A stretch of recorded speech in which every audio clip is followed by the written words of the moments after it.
ભાવનગર મનપા દ્વારા પ્લાસ્ટિક અને સફાઈ ચેકિંગ ડ્રાઈવ આયોજન કરવામાં આવ્યું હતું, જેમાં અનેક દંડાયા હતા. ભાવનગર મનપા દ્વારા પ્લાસ્ટિક અને સફાઈ ચેકિંગ ડ્રાઈવ યોજવામાં આવી હતી.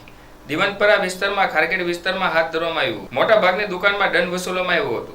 મનપા દ્વારા નાના વેપારીઓને હેરાન કરવામાં આવે છે, તો મોટી ફેક્ટરી પ્લાસ્ટિક બનાવવાની કંપનીને ક્યારે દંડ વસૂલશે તે જોવું રહ્યું.